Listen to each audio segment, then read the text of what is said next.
Hi guys, Xtian here and welcome back to another video. This time we have another NVIDIA GeForce RTX 3080 card, the AORUS Xtreme GeForce RTX 3080 10G. We'll talk about the features of the card as well as NVIDIA features that make the Ampere architecture a compelling offer against the competition. Pero bago ang lahat, unboxing muna tayo. The box contains of course yung features ng card, GeForce RTX 3080 10GB of GDDR6 VRAM, and AORUS specific features and design highlights nung card sa likod. Opening the lid, we have the documentation which contains yung quick start guide and warranty card. Underneath is yung card and then yung AORUS Xtreme robot which is a limited edition freebie. Also yung AORUS metal sticker for your casing. Now on the card. I think at first glance, ito yung pinakamalaking RTX 3080 card na nakita ko so far. Featuring their max coverage cooling solution. It features 2x 115mm and 1x 100mm fans with wind claw design and alternate spinning, completely covering the angular heatsink fins with air pressure while preventing turbulence. Meron ding itong screen cooling which allows the airflow to pass through sa backplate para mas ma-dissipate ang heat. Also, meron ding vapor chamber at heat pipes na malaki, working similarly to transfer heat and dissipate it away from the GPU and VRAMs. Mabigat yung card, so make sure to have an anti-sag device just in case. Kasi it occupies 4 slots in the PCIe expansion slot space, so malaki talaga siya. The backplate was metal, covering almost entirely the back PCB. There's also 6 input ports for the card, 3 display port, 1.4a, 2 HDMI 2.1, and 1 HDMI 2.0 port in the middle. May toggle switch then for dual bias mode, one is for performance overclocking mode, and one is for silent mode. Although the card itself is actually silent even in performance mode, parang hindi mo na kailangan yung switch to silent mode. Also, notice na it uses 3 PCIe power connectors with power LED indicators, with AORUS recommending at least an 850W power supply yung gamitin mo. Finally, meron ding itong LCD Edge view which can be used to display infos and custom GIFs. And of course, RGB Fusion 2.0 supported RGB lights. Now, what makes NVIDIA GeForce RTX 3080 special? Of course, yung NVIDIA specific features nito. You might have heard the most common buzzwords, yung ray tracing and yung DLSS. Pero sa mga hindi pa alam or still confused about it, let me explain those things real quick. Ray tracing is simply yung simulation ng physical behavior ng light, whether reflections or shadows, so that you can think of the light effects being realistic. Like yung rays, yung tutok at bouncing ng lights, as well as yung degree of detail niya. Unlike the usual pre-rendered shadows na parang box and pixelated ang dating on older style of rendering. DLSS on the other hand, which stands for Deep Learning Super Sampling, is what NVIDIA calls an AI rendering technique which allows you to enjoy higher resolution details without the suffering in frames per second. For example, you can play in AI upscaled 4K pero parang 1080p lang ang FPS performance mo. It works by upscaling your game resolution using AI learned techniques to give the graphics improved detail, sharpness, and more. Ika nga everything just works. There's also some new NVIDIA software features which I like to explain pero we'll talk about them later.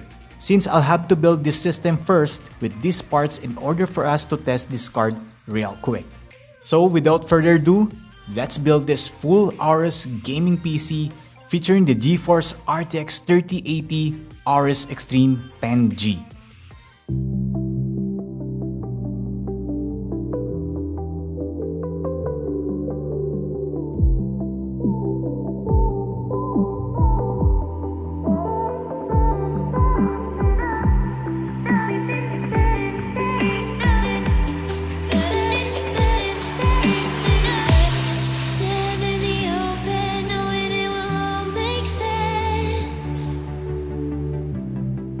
One day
Now, it's time for the performance test. I loaded games that are currently compatible with the ray tracing features and DLSS. We have here a test for RTX on and RTX off, as well as DLSS on and DLSS off, so that we can see what's the difference in terms of frame rates and visually. All games here are tested on native 1440p, which I think could be the sweet spot for this card, especially gaming with RTX on. First on the test in Minecraft. Here, kitang-kita naman natin ang pagkakaiba ng Minecraft world with ray tracing on, in terms of lighting pa lang as well as reflections, light rays, and realism ng objects. But what we are focusing here is not the actual RTX effect. You already know that. So we'll talk about how the RTX features perform in this card. Dati kasi yung unang implementation ng ray tracing, when it is on, grabe yung drop sa FPS sa game na ito, making it not so pleasantly playable. Pero ngayon, we're happy to say that even without DLSS, yung FPS and on the playable side. Of course, enabling DLSS upscaling would even make the frame rates better. As you can see, here are the video of RTX and DLSS on. RTX on without DLSS, and totally RTX features off. Another game in our test is yung Stranding. Here, we only have the DLSS option without ray tracing yet, so we'll see the capabilities of DLSS on raising the frame rates much better. There's a little bit of visual difference, pero too subtle many wouldn't even notice. For example, the raindrops and the grass are a bit blurry when DLSS is on. But there's some presets such as quality, performance, and ultra performance, where you see much of the blurry aliasing-like setup, because yung rendering focus is to give better frame rates than visual fidelity. In terms of FPS, as you can see, here's a quick comparison between DLSS off, DLSS quality, DLSS performance, and DLSS ultra performance. And finally, of course, we have Cyberpunk 2077 on our list. Dito, the DLSS features really shows its capabilities. In the case na medyo intense ito when it comes to GPU usage due to the nature of its graphics. It's hard to find at first the difference between ray tracing off and ray tracing on. But when you look closely, makikita mo din in terms of lighting and reflections. May settings na pwede i-tweak for ray tracing. As you can see, reflections, shadows, and lighting with 4 intensities, Psycho being the highest. I'll show you a comparison na lang of ray tracing on and DLSS set on quality. RTX still on with DLSS set on performance, and of course, ultra performance. And all RTX features completely turned off. Notice the difference in FPS and visual qualities. Actually, the ray tracing effect could be much better seen in dark environments with light glows. Nvidia also unveiled along with their GeForce RTX 30 series GPUs yung tinatawag nilang Nvidia Reflex. So what is Nvidia Reflex actually? According to Nvidia Reflex works by reducing system latency or click-to-display latency, which is possible through their GPU, G-Sync display, and software technologies that can measure and reduce system latency altogether.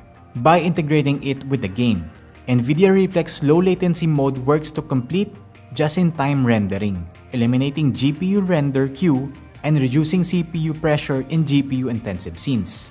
It is effectively better than the first driver-only techniques, gaya ng Nvidia Ultra Low Latency mode. Ideal ito for competitive FPS games like Valorant and CSGO, where the aiming and latency really matters the most.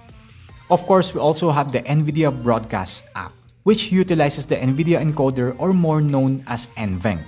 The NVIDIA Broadcast app simply offers AI-powered solutions such as noise removal from the microphone. So goodbye unnecessary noises gaya ng tahol ng aso, ugong ng aircon at tilaok ng manok, as well as yung virtual background, parang green screen, and replacing the background with either game footage or something you like.